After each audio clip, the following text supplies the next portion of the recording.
Now we are studying excretion. अब हम आते हैं एक्सक्रीशन के टॉपिक पे। इस टॉपिक में हमको क्या पढ़ना है कि एक्सक्रीशन क्या होता है, इसके कैसे होता है, किस ऑर्गन्स के थ्रू होता है हमारी बॉडी के, वो सारी जानकारी हमको इस टॉपिक्स में मिल जाएगी।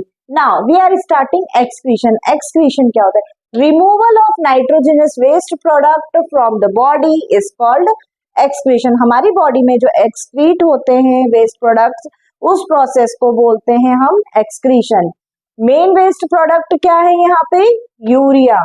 एक्सक्रीटरी सिस्टम कंसिस्ट होता है बहुत सारे पार्ट से, जैसे किडनी है, यूरिनरी ब्लैडर है एंड यूरेथ्रा है। अब आते हैं हम फंक्शंस पे। क्या फंक्शंस होते हैं? सबसे पहले देखते हैं किडनी। किडनी का क्या फंक्शन होता है भाई, देखते हैं। Removing poisonous substance in the form of urea. जितने भी पॉइजनस सब्सटेंस होते हैं वो यूरिया के फॉर्म में रिमूव कर देता है। उसके बाद आता है यूरेटर। यूरेटर का क्या काम होता है? Transport urine from kidney to urinary bladder. जो हमारा ब्लैडर है वहां पे पूरा का पूरा यूरिन भेजने का काम कौन कर रहा है? यूरेटर कर रहा है। Next one is urinary bladder.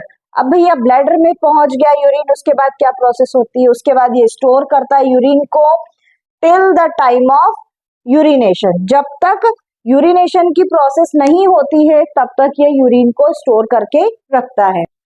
Now अब हम आते हैं यूरेथ्रा पे। यूरेथ्रा में फीमेल्स में क्या होता है? It carries only urine. ये सिर्फ यूरिन कैरीज करता है। बट इन मेल्स में क्या होता है? It is a common passage to carry urine and sperm also. मतलब कि यूरेथ्रा का फंक्शन फीमेल में सिर्फ यूरिन कैरी करने का है एंड मेल्स में sperm and urine both carries करने का। नाउ अब हम पढ़ने वाले हैं next topic, working of nephron. इसको हम मैकेनिज्म ऑफ यूरिन फॉर्मेशन भी बोल सकते हैं। दो टाइप्स में क्वेश्चन आता है, आपको जिस फॉर्म में पूछे आप उस फॉर्म में लिखे, बट आंसर दोनों का सेम ही होगा। इसमें क्या होती है वर्किंग जो नेफ्रॉन की होती है? उसमें तीन पार्ट्स होते हैं, glomerulus filtration, tubular reabsorption and tubular secretion. Glomerulus filtration एक ऐसी प्रोसेस होती है, इसमें blood is filtered from glomerulus into the Bowman's capsule of the nephron. Bowman's capsule जो रहता है नेफ्रॉन में, उसमें फिल्ट्रेशन होता है। ये एक सैक लाइक स्ट्रक्चर होता है। आप डायग्राम देखिए बुक में, एक सैक लाइक स्ट्रक्चर है, that is called glomerulus filtration.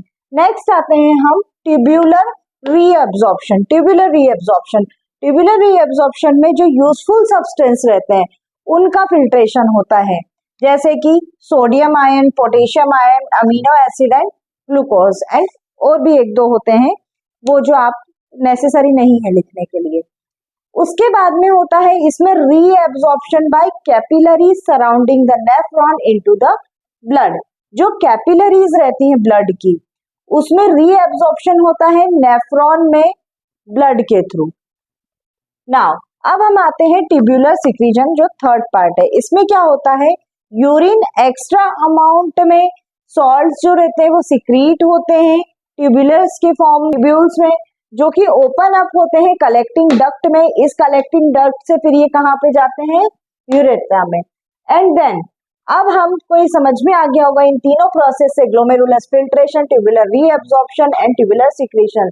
Filtration मतलब इसमें फिल्टर हो रहा है, रीएब्जॉर्प्शन मतलब कि उसमें से वापस से रीएब्जॉर्ब्स हो रहे हैं कुछ चीजें, जैसे सोडियम, पोटेशियम आयन है ना, amino acids.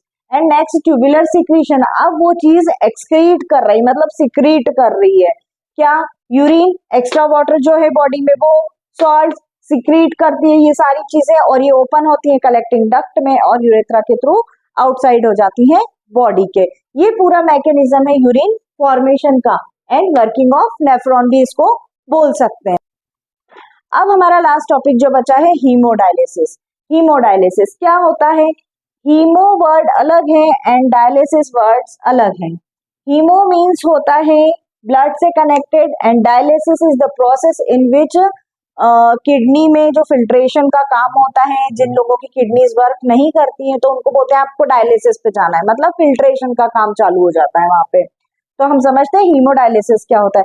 The process of purifying blood bye an artificial kidney is called haemodialysis. अब देखिए इसमें process of purification of blood, मैंने वर्ड ऐड किया है blood just because of haemoglobin. बाकी उसमें काम तो वही हो रहा है कि आर्टिफिशियल किडनी के थ्रू फिल्ट्रेशन का फॉर्म हो रहा है, यानी कि प्यूरिफिकेशन का काम हो रहा है। यहाँ पे हमारा पूरा चैप्टर लाइफ प्रोसेस खत्म होता है। अगर आपको मेरा वीडियोस अच्छी लगी हो तो लाइक करें, सब्सक्राइब करें। कोई डाउट हो तो आप कमेंट सेक्शन में मुझे कमेंट करें। And many more things you need to not understand, then you comment me on comment section. Thank you.